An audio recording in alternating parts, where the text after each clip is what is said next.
Everyone knows PayPal is a checkout button for online payments, but now you can use your PayPal debit card online and tap to pay in-store. The PayPal debit card is your ultimate pal in paying smart, everywhere. And now it earns you 5% cash back on a monthly category of your choosing. Restaurants, apparel, groceries, health and beauty, and gas on up to $1,000 of monthly purchases. So let's do this after the podcast. Start earning 5% cash back with the PayPal debit card today. Don't just pay, PayPal. Terms apply. See PayPal app. This card is issued by the Bancorp Bank N.A., pursuant to license by MasterCard International, Inc.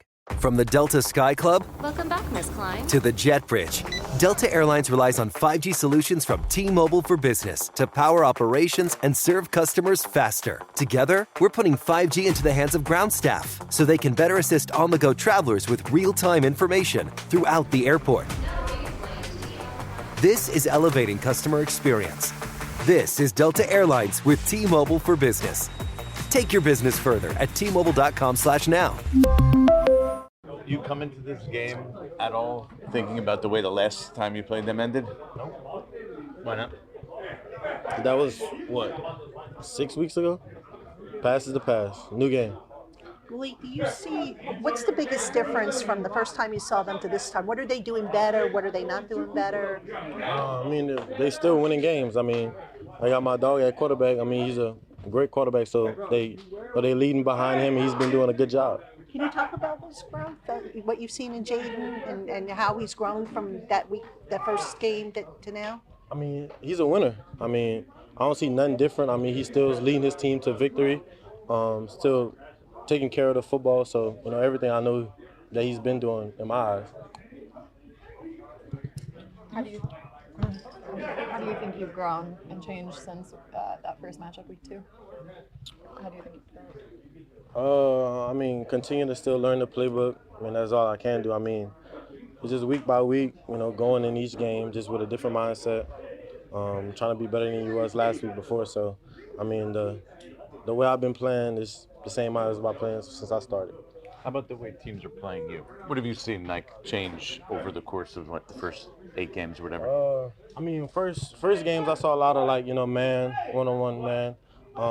Last few games, still this game was a lot of, corner under me, safety over the top. So I'm expected to see that, continue, or if they want to continue to play me man, then I guess that's what we're going. So what do you what's the adjustment for you? What do you, now that they do that, what do you have to do now in your mind? Got to find a way to beat it. Got to find a way to notice it, and when the opportunity is placed, I got to find a way to get open no matter what. I was going to say, are teams saying you're not going to beat us deep, and if you do, it's going to have to be a run as opposed to a long pass? They just trying to stop, the explosives from happening. That's what every defense wants. You don't want no big plays happening. You want the offense to stay on the field as long as possible. Try to, make your D-line defense work. So it's better that, they stop trying to create the explosive. So, that's what they've been trying to do. I can't do nothing about that. What the defense does, I only can, play what the offense do. Is it something as you develop and if you continue to be as productive as you've been, is something you're going to have to figure out is how to deal with that, for your whole career? I've been getting double teamed my whole career. It's nothing different. It's just a new level. So nothing new. Just got to find another way to try to get open. But I assume it's harder.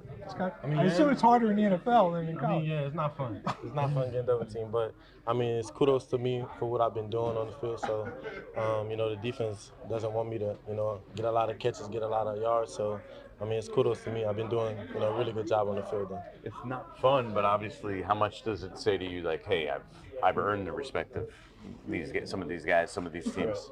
It feels good that I earned the respect, but I still want the ball. So. You'd still rather be one-on-one? Yeah, so I'd still rather be one-on-one.